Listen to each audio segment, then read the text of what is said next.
All right, guys, what's going on? It is Ethan J coming to you guys live from this video. I hope everything is good for you on the other side of the world. All right, guys, we're getting back into it, and I want to talk to you about a really powerful concept. So, life and death. You can't plan and choose when you die, right? This is an inevitable concept. I know this is a bit harder for you young guys to bear this concept, but I think this will bring you a lot of peace, right? So, if you know that every single second and every single day your life is counted for, that there's a time frame on it, you'll start to live your life asking the bigger questions. And if you're not asking these questions, it's time that we do so, because these questions will bring you to a greater revelation. First, it's understanding what your purpose and your mission is on this earth, right? Then understanding what God's will is for you, right? The third thing you want to ask yourself is, what are the problems on this earth that I can solve while I'm here? If you live your life very selfishly, very egotistically, you're going to live a very unfulfilled life. That's a life that is fulfilled only by pursuing pleasures and hedonistic desires. Now, these desires, they will fulfill you for a time, right? Chasing that girl, being in a relationship that you know is wrong, will serve you for a time. I'm telling you this because I've been there, right? Doing all those drugs, it'll serve you for a time. But that unfulfillment and that cloud of doubt that's in your brain, that's clogging your vision, it will distort you from the inevitable reality, that which is to say, there is a bigger mission at hand, right? So for my young men, this video is specifically for you guys. The pursuit of being a man is a very difficult walk. I've failed this thing the whole way. Now, granted, I never had anybody really to teach me how to be a man. I grew up in a family full of women. My father died when I was 4 years old. I was raised by only women. So I had to go and learn the hard knocks of life myself. I got my ass kicked in fights, got beaten up, did all the stuff that you shouldn't do as a guy: rob, steal, cheat, finesse, all that sort of stuff. Pretty much did everything that I shouldn't do. And by the grace of God, there's some type of divine help, but it's greater than me. I was able to still survive and not go to jail and go through all the calamities that can happen to somebody that has my statistics. Being a man is a very difficult walk. I'm not saying it's worse than being a woman, because I would choose being a man every single time. But the walk requires that you go through certain hardships, that you develop certain character that helps you carry into the certain problems that you face going on. Every stage of being a man, it will bring you different problems. A certain man in his 20s will have a certain level of problems, but a man in his 30s will have far greater responsibilities and problems than a man in his 40s and his 50s and his 60s and 70s, depending on what stage that man is, right? So when you don't ask yourself the bigger questions of, what am I supposed to do? What's the purpose of all this? Why am I going through certain things? What are my certain strengths? What are my certain weaknesses? And here's the concept for why I labeled this video this. If you don't have the humility to check yourself, right, you are going to always live in an inevitable bubble of what if, right? It takes humility to put down the weed. It takes humility to put down the drugs. It takes humility to go to your knees and pray to God for some type of wisdom that's greater than what you know, right? Let me tell you guys a really important concept. I'm pushing 30 next year. I have no wisdom that I can attain to yet, aside the 29 years of me being alive. I'm constantly accepting that I'm a lifelong learner, and I have so much to learn. I want to learn. I'm a lifelong learner. I have so much that I need to pick up. I have so many skills that I've left to learn. I have so many experiences yet to have. I'm humbled in that. I have so many realities that God can teach me. I have so many things that I could learn from other people, and so many things that I could do for other people. That means that I have unlimited cap, but it also means that I have a lot of work to do. This keeps me humbled, right? You need to think yourself in that way. You need to be humble enough to learn from people older than you. You need to be humble enough to say, dude, maybe I've made mistakes in these past couple of years. Dude, you got to say to yourself, hey, dude, getting all these tattoos might not be the smartest thing for me right now. Spending all this money on this weed might not be the best thing for me right now. Spending all this money on this, watching this filthy content right now might not be the best thing for me right now. You got to ask yourself these questions. Guys, your timeline is your timeline, and you only have it for a certain set period of time.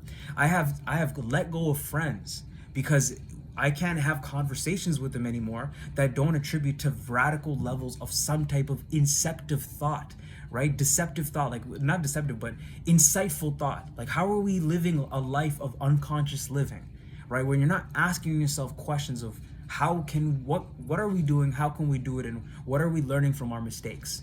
And I think that comes from this generation not being humble enough to say, dude, look at me last year. This is the mistakes I made. These are ridiculous. Instead, I think the conversation should be about your mistakes, because you can teach so many people from your mistakes, right? And that requires humility, right? It requires humility to say, dude, I failed in 2023. I failed in 2022. I failed in 2021. I failed in 2018 because of this, right? Because I did this, and this. And that's why my whole channel is talking to you about my failures. Because not only do I grow myself from talking about my failures, right? And I know I put them in my past. I don't attribute my identity to them. Those are just things I did at that time. But they also might help you make the right move, right? And that's what a true leader should do. A true leader should not only help encourage his team, his clan, his tribe, but he should also talk to people about the mistakes he made so that you don't have to make them, right? That is a true leader, a true man. A true man shows you the way so that you don't have to go through it. So guys, this requires humility. This is the concept that is missing in today's culture today, right? It's people being unbrash, hiding their scars, hiding their mistakes, and only talking about their successes with social media and all of this stuff. So you only think that people are a walking highlight reel, are a walking success trait. But a great player is always going to have lowlights. A great player is always going to have bad games. But a great player is also going to have great coaches, great staff, watch film, readjust, and then readjust their plays and their abilities to match to get to the next game and then become an MVP player. You want to become an MVP? This is what's required. You have to study your market, study your league, study the greatest scorers of all time, study and perfect your skill set, right? So now I'm gonna go compare basketball with your life, but there's such a comparison. A great player on the basketball court is somebody who can shoot, who can drive, who can dribble, who can handle, who can conduct his teammates and conduct an offense on his own. He can create his own shot and he can play make himself. So in your own life, let's talk about life now. This is somebody that can talk well, read well, understand well, praise well, right? Who moves well, takes care of his body, exercises well, but also has the understanding of how his personal efficacy impacts other people, right? And you choose to do that because these things make you a better person, right? Now, next thing, you have coaches, right? These are your parents or your staff, people around you who help you become a better person. You listen to these people because they better you. All of this, guys, requires humility to take these lessons.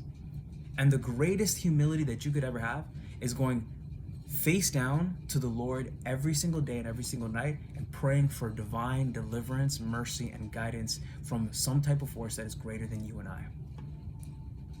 That's the only way. You can't get it any other way. You could get it from other people if you choose to go that route. But in the generation that we're living in today, I'm seeing that people are less and less humble, more and more prideful day by day.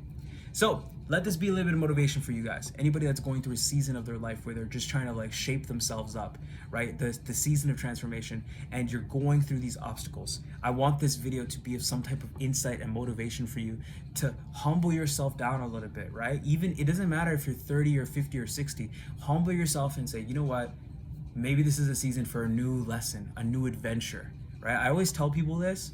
I believe that God has made me an action hero, and I'm constantly always down for the next adventure. I don't care how many physical ailments or liabilities, or I might not look like your typical Tom Cruise action hero, but I believe in that. And I also believe that I'm ready for the next adventure. I'm ready for the next cinematic greatness in my life. And whether that's just giving to the homeless, whether that's just cleaning up the washroom, or whether that's through actually being on set, whatever that thing is, I'm ready for that. And sometimes it's not, the hero doesn't always go through these radical fight scenes at all times. Sometimes it's going through some type of personal internal drama that shapes him to become a little bit better. And you will go through that in your own life many, many times. So be humble in the process of change. Be humble in the process of becoming better. Be humble in the process of building a physique, right? Be humble and put those hours of training in the gym, like hours and hours and hours and hours, workout after workout after workout after workout, because somewhere down the line, after your 500th workout that's been logged, or your 500th rep that's been done, you're gonna start to see the change.